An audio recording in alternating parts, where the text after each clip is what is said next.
So I have the final answer key that I have made, and I feel that the paper is very easy. One should attempt all 32 questions and one should get all 32 answers correct. Right? That's what I believe. But surely there are some factors that I have taken into account in order to accommodate or in order to tag something as difficult.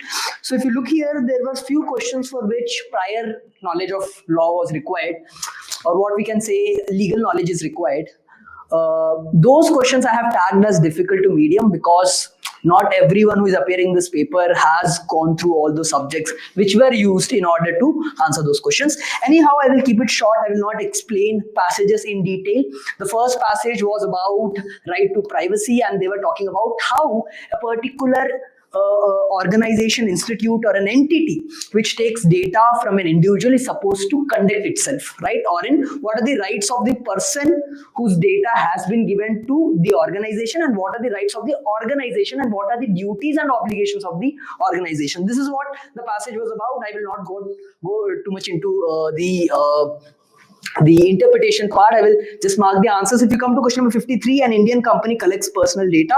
Now, provided personalized services, the company intends to share this data with a third party vendor. What are they supposed to do? They are supposed to obtain the permission. That's given in option A, right? Then we have the next question. A social media platform processes under user data based on the consent given during the account creation. A user now wishes to withdraw. Now in the passage itself, they have mentioned that if the entity which is providing the data wants to withdraw its data, or wants that particular organization or entity to erase its data because the task has been completed now, in that case they have to comply with such request. So comply with the legal requirement and stop processing the data.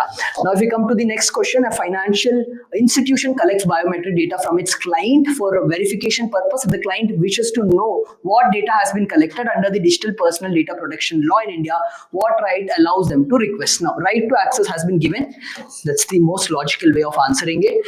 Then so 55 it's C. Okay. Now 56, a startup provides a health tracking app that collects sensitive health data from users. Under this particular law, what additional precautions must the startup take compared to regular personal data?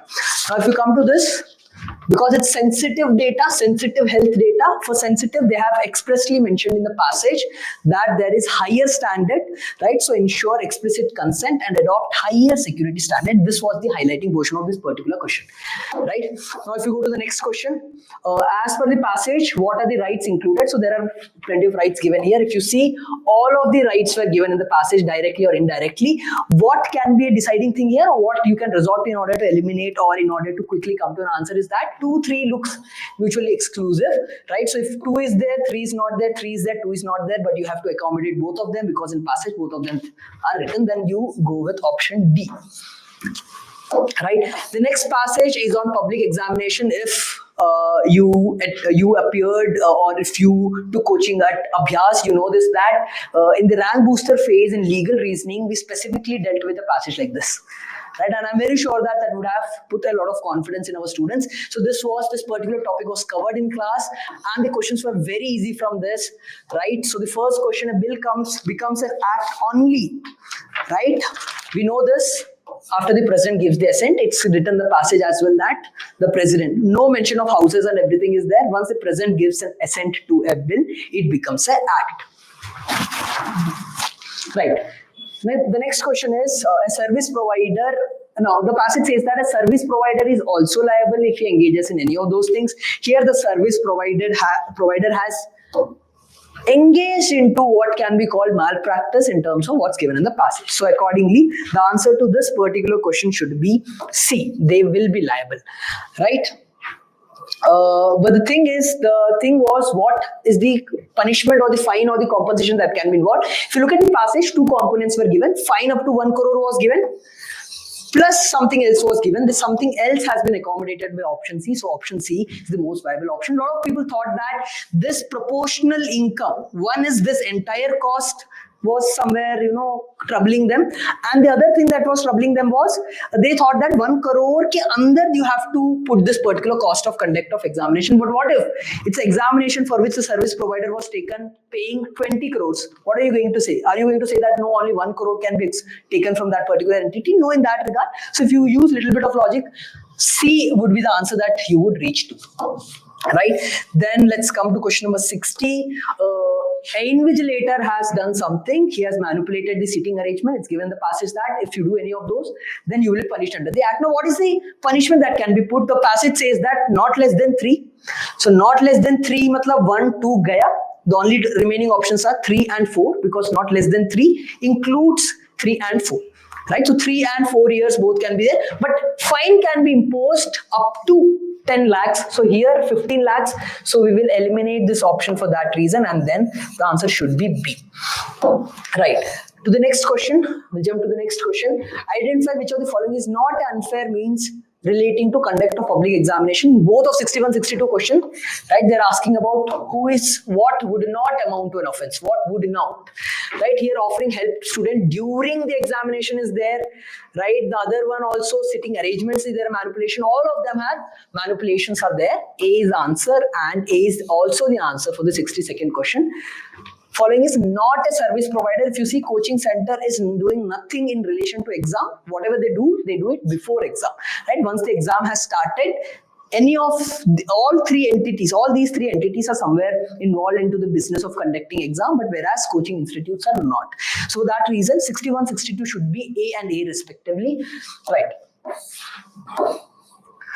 Then the next passage was about certain constitutional provisions. From this was somewhat disturbing, because the first question, if you see, they were talking about how under Article 21 we have right to life and personal liberty. That also asked as part of a question, and that also requires a prior knowledge of law. But anyhow, if you look at the first question, they were asking specifically with regards to 42nd amendment. 42nd amendment talk about Article 48 and 51A.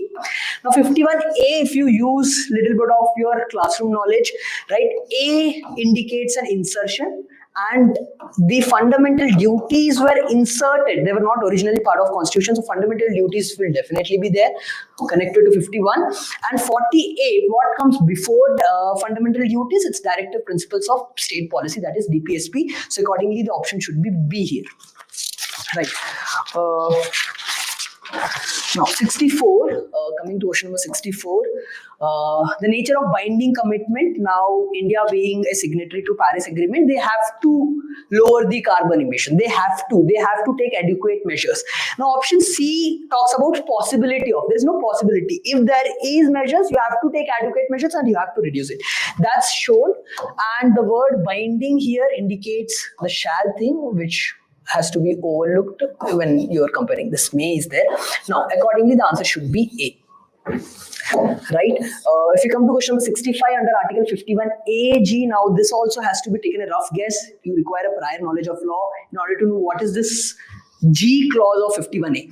Right? So, rivers and lake and forest and wildlife, these two look common. Right? They're like of a same category. So, both of this will come, and accordingly, the answer should be D. Right? All living creature is also mentioned under 51G, but that doesn't, it says after an addition of an and. So if you look closely at Article 51G, these two are dealt under one category and this is dealt under separate category because there is no option of all of the above. Therefore, we will go with option D. Right. Now, 66, as per the aforementioned passage and decision of the Supreme Court. Now, here also, the key thing is, based on the passage and the decision of Supreme Court. Decision of Supreme Court is that it imposes a duty on the state. But if you read the passage in total also says that how individual, right? That's the reason that 51A, we are making a reference of fundamental duties. That is to show that even the individual, the citizen also has to do it, right? So both of them, both the state and citizens have a duty to preserve, protect. That's what the passage says. So I think this is less relevant, decision of Supreme Court, because anyhow the passage through use of 48 and 51 already says that both state and citizens have to do this. This is for state, directive principles of state policy, 51 is for citizens. So I think that has been accommodated here. Now, 67, according to the passage, what makes India committed to reducing carbon emission, right? Now, what are that? It is signatory, yes, right? Now, Supreme Court verdict, policy decision, and they are useless, right? Accordingly, the answer should be A. I will not stay here because this is too easy, and this requires a prior knowledge of law. And I am very sure that all those who have attended the class, they know the answer to this particular question. The answer should be D, right? The Contracts Act, now we have in length in classes discussed about what is voidable contract, what is void agreements, and all those things, right? Now here also there was certain element of outside knowledge which was required. We'll look at the answers first and then we'll see what if there is anything that should be discussed. Which of the following best describes void agreement? Now, what are void agreements? Which are void ab initio, which were never enforceable, right?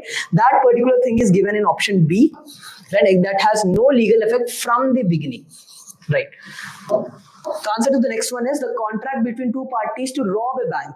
Now, unlawful object or unlawful consideration, you know it's void contract. So the answer should be void. Right. 71, you know, if a minor is included in a contract, if a minor is included in a contract, they're void ab initio. Right? They're void ab initio. The answer should be a void agreement. Right, a void agreement means a void contract, right? Then which of the following scenarios most likely result in void agreement? Now here, if you look closely, some of the students have marked this as answer C, but the problem is on getting A. Had it been that to get a job they are paying, now in that case this becomes an unlawful thing, right? Because here he's saying that I would give this particular amount if I get selected. Say that some of my students told me that, sir, if I get selected, I will, because for the hard work you have done, I will give you 10 lakh. That looks correct, right? So for that reason, I would not keep this as a correct answer. Rather, I would choose D, which is connected to the previous question and directly says that this is a void agreement. So minor who understands the term doesn't make a difference. He's a minor, right? An agreement made without consideration is generally they are void, but in certain circumstances they are valid. So generally word indicates that the answer should be C. Otherwise, we have learned in class promissory estoppel and all those things, without consideration, gift and all those things, where without consideration also, right? There can be a contract. So accordingly, the answer should be C for question number 73. Right. And coming to the next one, there was a small passage on GI, geographical indication. Under patent intellectual property rights, we have in length discussed different aspects. One of them was GI, right? If you know the basic nature or basic object of putting a GI tag, then you would easily answer without even looking at the passage, right? Anyhow. Right, so if we get into the answers here, right, which of the following statement about GI is not true, right? If you look at option C, it says that GI can be used to any product which is licensed regardless of its origin. But origin is the main characteristic which is used to evaluate whether GI has to be given or not. So accordingly, the answer should be C. Right. Question number 75 here. Right. If a product named Darjeeling tea is produced outside of Darjeeling region, which of the following legal actions could likely be taken under the present GI regime, right? So if we see, one thing is you can put an injunction and stop that particular entity from using that particular name. That would be the first thing that would come to my mind, and accordingly here it's potentially prohibit is given here. The use of GI Darjeeling tea can be legally contested and potentially prohibit the use of it. And this should be the answer.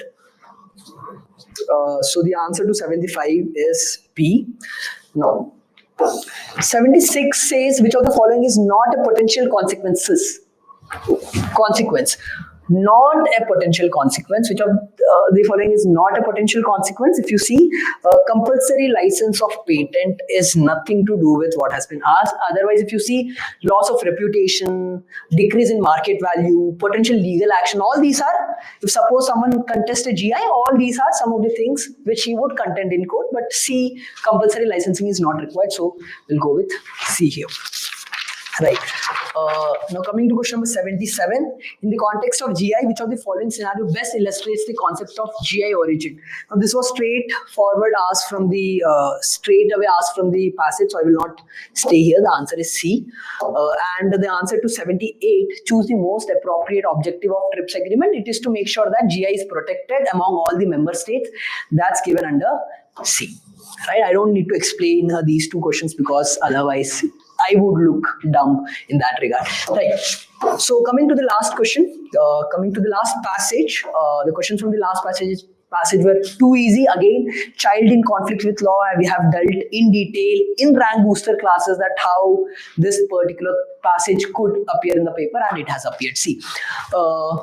Now, which are the following issues children who are victim of violence during childhood phase in life as per the author of the above passage?